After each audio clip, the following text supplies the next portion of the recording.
স্ত্রীর পরকীয়া ও অর্থ আত্মসাতের অভিযোগ তুলে গাজীপুরের শ্রীপুরে নিজের স্ত্রী, ৩ কন্যা সন্তান ও শ্যালককে হত্যার পর ঘটনাস্থলেই ৫টি লাশের উপর লিখিত অভিযোগপত্র রেখে পালিয়ে গেছেন অভিযুক্ত ফোরকান মিয়া।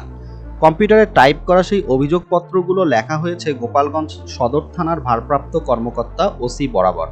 ৫টি লাশের উপর পাওয়া কাগজগুলো একই অভিযোগের ৫টি অভিন্ন কপি। গাজীপুর জেলা পুলিশের অতিরিক্ত পুলিশ সুপার মোহাম্মদ আসাদুজ্জামান বিষয়টি নিশ্চিত করে জানান, অভিযোগপত্রটি গোপালগঞ্জ থানায় আনুষ্ঠানিকভাবে দাখিল করা হয়েছিল কিনা নাকি এটি কেবলই একটি চিরকুট তা যাচাই করা হচ্ছে। লাশের উপর পাওয়া অভিযোগপত্রের উল্লেখ রয়েছে, অফিসার ইনচার্জ গোপালগঞ্জ সদর থানা গোপালগঞ্জ।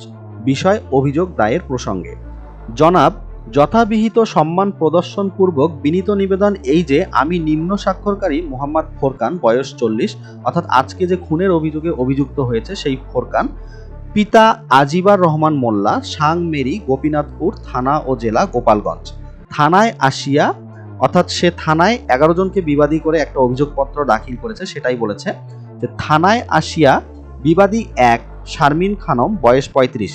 এই শারমিন খানম কিন্তু আজকে হত্যাকাণ্ডের শিকার হয়েছে, অর্থাৎ সে অভিযুক্ত ফোরকানের স্ত্রী। শারমিন খানমের পিতার নাম হচ্ছে শাহাদত মোল্লা। এই শাহাদত মোল্লাকে ২ নম্বর বিবাদী করা হয়েছে, যার বয়স ৬২ এবং পিতা অজ্ঞাত। ৩ নম্বর বিবাদী করা হয়েছে ফিরোজা বেগমকে, বয়স ৫৮, এবং ফিরোজা বেগমের স্বামীর নাম হচ্ছে শাহাদত মোল্লা, অর্থাৎ ফিরোজা বেগম হচ্ছে অভিযুক্ত ফোরকানের শাশুড়ি। ৪ নম্বর বিবাদী করা হয়েছে তাহাজত মোল্লা, বয়স ৫৫, পিতা অজ্ঞাত। ৫ নম্বর বিবাদী করা হয়েছে মুক্ত মোল্লা, বয়স ২৭, এবং ৬ নম্বর বিবাদী করা হয়েছে ইসরাফিল মোল্লা, বয়স ২২। মুক্ত মোল্লা এবং ইসরাফিল মোল্লা উভয়ের পিতার নাম হচ্ছে তাহাজত মোল্লা। ৭ নম্বর বিবাদী করা হয়েছে হাসিব মোল্লা, বয়স ২৩, পিতা হবির মোল্লা। ৮ নম্বর বিবাদী করা হয়েছে মোহাদ্দন ফকির, বয়স ৬২, পিতা অজ্ঞাত। ৯ নম্বর বিবাদী করা হয়েছে মদিনা, বয়স ১৮।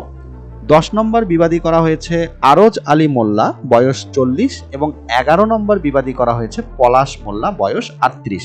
সর্বপিতা মোহাম্মদ শাহাদাত মোল্লা, সর্বসাং পাইককান্দি থানা ও জেলা গোপালগঞ্জ সহ ২ নং বিবাদী ২ জামাই সোহাগ মোল্লা ও হাফিজুল শেখ এবং অজ্ঞাতনামা আরও ৫-৬ জনের বিরুদ্ধে এই মর্মে লিখিত অভিযোগ দায়ের করিতেছি যে, অর্থাৎ আজকে যে খুনি অভিযুক্ত ফোরকান মিয়া, বয়স ৪০, উনি কিছুদিন আগে গোপালগঞ্জের এক থানায় এই ১১ জনের নামে এবং ৫-৬ জন অজ্ঞাতনামা মানুষকে বিবাদী করে একটা অভিযোগপত্র দাখিল করেছে।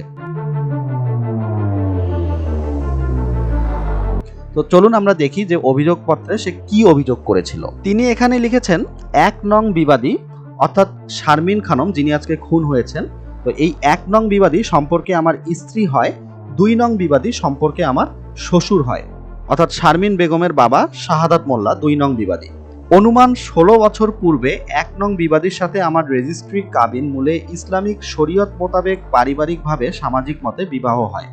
বিবাহের পরে ১ নং বিবাদীর সাথে আমার দাম্পত্য জীবন চলাকালীন সময়ে আমাদের ঐরসে ১ নং বিবাদীর গর্ভে ৩টি কন্যা সন্তান, যাদের নাম মিম আক্তার, বয়স ৪০, উম্মে হাবিবা, বয়স ৮ ও ফারিয়া, বয়স ১.৫ বছর জন্মগ্রহণ করেন এবং তারা জীবিত আছে। বিবাহের পরে ১ নং বিবাদীর সহযোগিতায় ২ নং বিবাদী, অর্থাৎ আমার স্ত্রীর সহযোগিতায় আমার শ্বশুর সুকৌশলে বিভিন্ন সময়ে আমার নিকট থেকে আমার উপার্জনের নগদ ১০ লক্ষ টাকা ধাপে ধাপে নিয়ে তাহাদের নিজের নামে জমি ক্রয় করে ও অন্যান্য কাজে খরচ করে। পরবর্তীতে আমি কর্মক্ষেত্রে বসত বাড়ির বাহিরে থাকার সুবাদে ১ নং বিবাদী, অর্থাৎ আমার স্ত্রী, তাহার খালাতো ভাই গোপালগঞ্জ মকসুদপুর নিবাসী রাজু নামের একজন ছেলের সাথে গভীর পরকীয়া সম্পর্কে লিপ্ত হইয়া পড়ে এবং তাহারা আমার অজান্তে অনৈতিক কার্যকলাপ করিতে থাকে।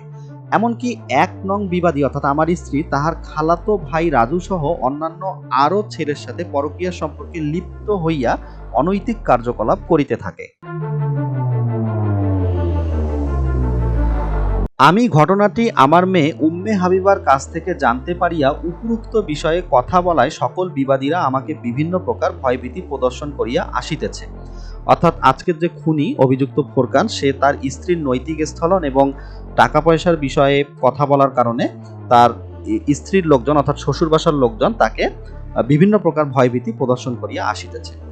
এরই ধারাবাহিকতায় গত ৩ মে ২০২৬ তারিখ সন্ধ্যা আনুমানিক ৬ ঘটিকায় বিবাদীরা পূর্ব পরিকল্পিতভাবে পরস্পর যোগসাজশে আমাকে একটা রুমের মধ্যে, অর্থাৎ অভিযুক্ত ফোরকান আজকের খুনিকে রুমের মধ্যে হাত পা দড়ি দিয়ে শক্ত করিয়া বান্ধিয়া আমার উপরে অত্যাচার নির্যাতন করা সহ আমাকে এলোপাথারিভাবে মারপিট করিয়া নীলাফোলা জখম হচ্ছে কারো শরীরে আঘাত করার কারণে তার চামড়ার নিচে রক্ত জমাট বেঁধে যে নীল রঙের দাগ বা কালো রঙের দাগের সৃষ্টি হয়, সেটাই হচ্ছে নীলাফোলা জখম। তো এই ফোরকানকে নীলাফোলা জখম করে এবং আমাকে বিভিন্ন প্রকার ভয়ভীতি প্রদর্শন করে, এটা বলেছে। অভিযুক্ত ফোরকানকে যে অত্যাচার করেছিল তার শ্বশুর বাসার লোকজন রুমের মধ্যে বেঁধে রেখে, এটার সাক্ষী ছিল তার বড় মেয়ে উম্মে হাবিবা এবং ছোট মেয়ে মিম খানম। অত্যন্ত দুর্ভাগ্যের বিষয় হচ্ছে তার এই 2 মেয়েকেও সে আজকে হত্যা করেছে।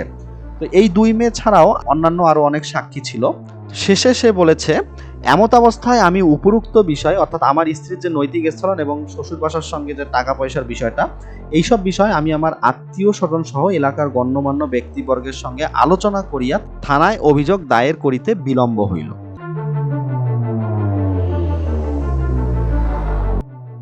চিরকুটে পাওয়া অভিযোগপত্রে এই লেখাগুলোই মূলত ছিল। এই অভিযোগপত্রটি সঠিক কিনা, অর্থাৎ এটা কোনো থানায় দাখিল করা হয়েছিল কিনা সেটা পুলিশ তদন্ত করে দেখছে। পাশাপাশি খুনের অভিযোগে অভিযুক্ত ফোরকান মিয়াকেও গ্রেফতারের চেষ্টা চলছে। আশা করি 2-1 মধ্যে ফোরকান মিয়াকে গ্রেফতার করা হলে এই খুনের আসল রহস্য উন্মোচিত হবে। ততদিন পর্যন্ত আমাদেরকে অপেক্ষা করতে হবে।